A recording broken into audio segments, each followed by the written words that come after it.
आपदामपहत्तारं दातारं सर्वसम्पदां लोकाभिरामं श्रीरामं भूयो भूयो नमाम्यहम्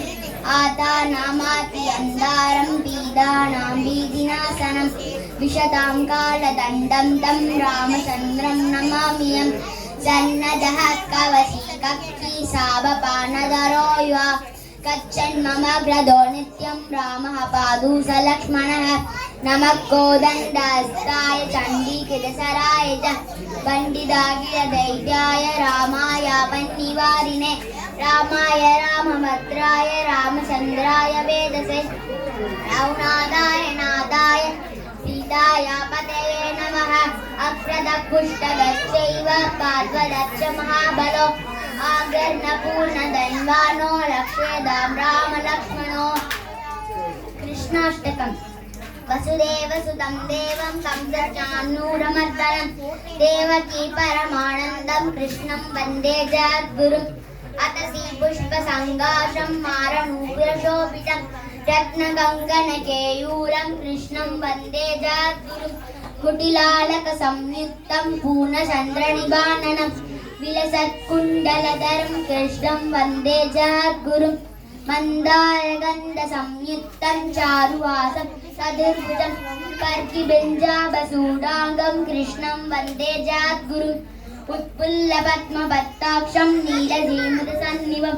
यादवानां शिरोरत्नं कृष्णं वन्दे जगद्गुरुम् रुक्मिणीकेलिसंयुक्तं पीताम्बरसुशोभितम्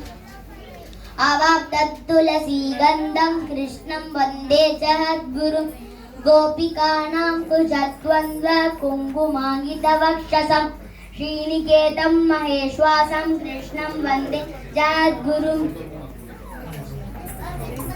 कृष्णाष्टकम् इदं पुण्यं प्रातरुत्थाय यः पठेत् कोटिजन्मकृतं पापं स्मरणेन विनिश्यति लिङ्गाष्टकम् ब्रह्ममुरारिसुराचितलिङ्गं निर्मलभाषितशोभितलिङ्गं जन्मज दुःखविनाशनलिङ्गं तत्प्रणमामि सदा शिवलिङ्गम्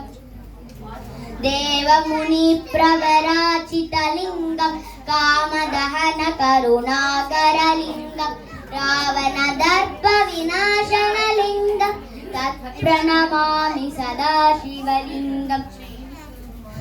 सर्वसुगन्धिसुलेपितलिङ्गं बुद्धिविवर्धनकारणलिङ्गं सिद्धसुरासुरवन्दितलिङ्गं तत्प्रणमामि सदा शिवलिङ्गम् कनकमहामणिभूषितलिङ्गं पनिपतिवेष्टितशोभितलिङ्गं दक्षशुयज्ञविनाशनलिङ्गं तत्प्रणमामि सदा शिवलिङ्गम्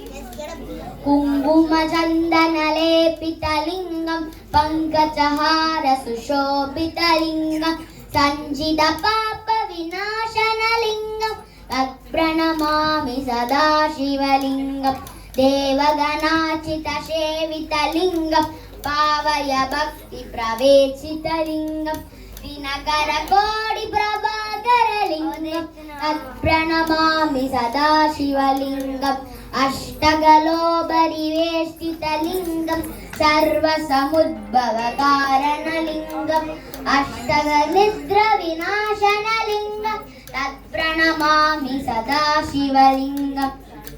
सुरगुरुसुरवरभूषितलिङ्गं सुरवनपुष्पसदाचितलिङ्गं परात्मकं परमात्मकलिङ्गं तत्प्रणमामि सदा शिवलिङ्गम् लिङ्गाष्टकम् इदं पुण्यं यः पठेत् शिवसन्निधौ शिवलोकमवाप्नोति शिवेन सह मोदते नन्री